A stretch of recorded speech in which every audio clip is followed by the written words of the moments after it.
கோயம்புத்தூரில் ஒரு மீட்டிங் போயிருந்தேன். அந்த மீட்டிங்கில் முடித்து ஒரு வீட்டில் ஒரு வீட்டில் போய் பேசிகிட்டு இருக்கும்போது அவங்க ஒருத்தங்க எங்களை விசிட் பண்ண வந்தாங்க. ஒரு சின்ன 4 வயசு பையனை, 4 வயசு 5 வயசு பையன் நினைக்கிறேன், அவனை கூட்டிகிட்டு வந்தாங்க. கூட்டிகிட்டு வந்து, பாஸ்டர் இவன் அழகான கண்கள் பாட்டு பாடுவான். சரி, எல்லா இடத்துல போனாலும் பிள்ளைங்க முதல்ல பாடுறதே அழகா பாடட்டும் அப்படின்னு பாடினோம். பாடி முடிச்சதுக்கப்புறம் அவங்க ஒரு சாட்சி சொன்னாங்க. என்ன சாட்சினா, ஃபர்ஸ்ட் இவன் ஹோமில் தான் இருக்கிறான். ஏன் இவனை இந்த பாட்டை பாட வச்சேன் அப்படின்னா, இவனுக்கு 4 மாதமோ 5 மாதமோ இருக்கும்போது அந்த குழந்தைய அந்த தாயாரும் விரும்பலை, அந்த தாயாருடைய மாமியாரும் விரும்பலை. இந்த குழந்தைய பெற்று வளர்க்கதை விரும்பலை, என்ன சூழ்நிலைன்னு தெரியல. அதனால என்ன பண்ணாங்கன்னா, இந்த தாயாரை போய் வயிற்றை போய் இடிப்பாங்களாம். தாயாருடைய மாமியார் தாயாருக்கு வயிற்றுல ஏறி மிதிப்பாங்களாம்.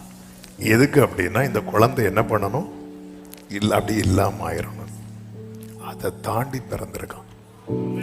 பிறந்ததுக்கு அப்புறம் இவனை எங்கே பண்ணாங்கன்னா, எங்கேயோ இந்த ஹோம் ஃப்ரெண்ட்லேயே எங்கேயோ போட்டுட்டு, அதில் போட்டுல இந்த விஷயத்த சொல்லிட்டு, எனக்கு அந்த பிள்ளைய வளர்க்கணும்னு நினைக்கல, அதனால் நீங்கள் ஒன்று எடுத்து வளங்க, இல்லைன்னா இந்த பிள்ளைய நாங்கள் எங்கேயாவது போட தான் செய்வோம்னு சொல்லி, அதன் பிறகு அந்த பிள்ளையை அவங்கள்ட்ட வாங்கி அந்த பையன் நின்று, உம்மழகான கண்கள் என்னை கண்டதாலே, இதை சொன்னதுக்கு அப்புறம் திருப்பி பாட வச்சேன்.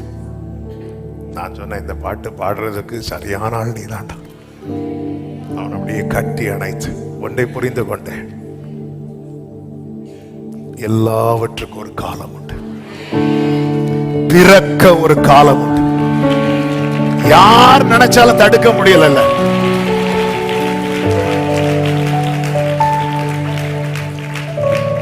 நம்ம நினைச்சிட்டு இருக்கோம், நம்ம இப்படி கேர் பண்ணாதனால அப்படி இல்லை, அதுக்காக சொல்லிட்டு சும்மா இருக்க கூடாது. ஹல்லேலூயா. ஆண்டவர் சொன்னாரே, உன் தாயின் வயிற்றில் தோண்டினது முதல் உன்னை நான் ஏந்தினேன். அப்ப இவங்க மிதிச்சதெல்லாம் பிள்ளையல்ல, அவர் கைய. ஆணிப்பட்ட கரத்துக்கு காலு படுறதெல்லாம் மேட்ரு கிடையாது. ஆமென். ஹல்லேலூயா.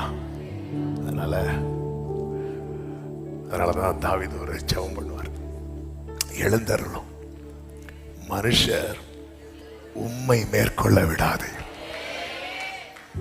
ஆமென் சொல்லுங்க பார்க்கலாம்.